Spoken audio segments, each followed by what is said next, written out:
talk to you a little bit today about ITBS, or iliotibial band syndrome. So that's otherwise known as runner's knee. It's a really common overuse injury that we see in the clinic.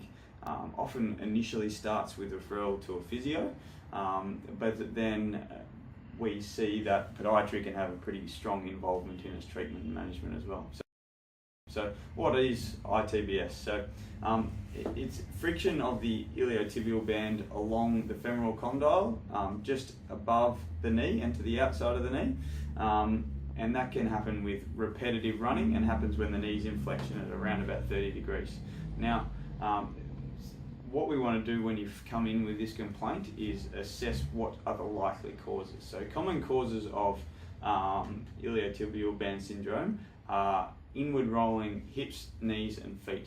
Now your feet are like the footings of a house. So if you see that the footings of the house are moving, we get cracks in the roof, so cracks further up the body. So if we have a foot that's pronating a lot or rolling in this fashion, the tibia is obviously sitting on top of the foot and going to internally rotate and move as well, and that's going to move your femoral condyle on your knee. So that will increase traction along the outside of the knee between over the top of the iliotibial band, with the iliotibial band, and that can cause some pain and discomfort over time with overuse.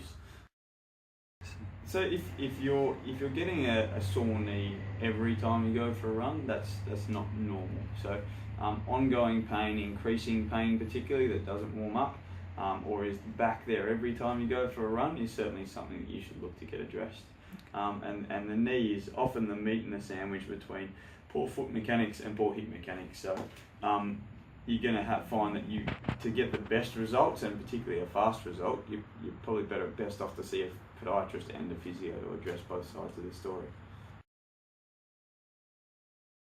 So as far as ways that we can help is strengthening of the foot and intrinsics, and improving arch control, instructing you on footwear and educating you the right type of footwear to wear when you need to change footwear over, and potentially adding in some insoles to reduce some of that pronation, internal rotation of the leg.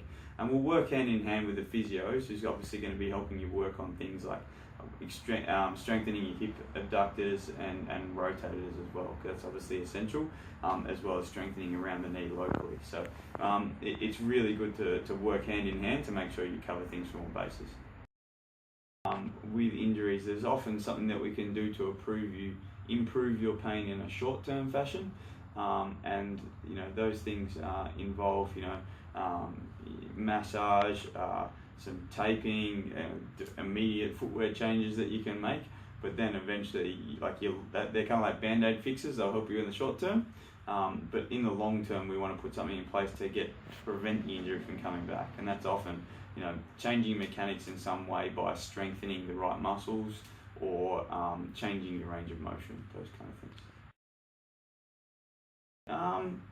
As far as ITBS, you'd want to be making sure you're nice and loose through the iliotibial band. So some nice foam rolling to release down the outside of the thigh can be a good thing.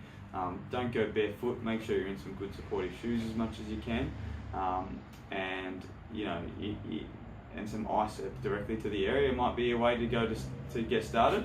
But I'd get in and get assessed pretty quickly, because there's different aspects to the mechanism of injury that can affect you, and it's important that you find out what they are so that you can get them addressed.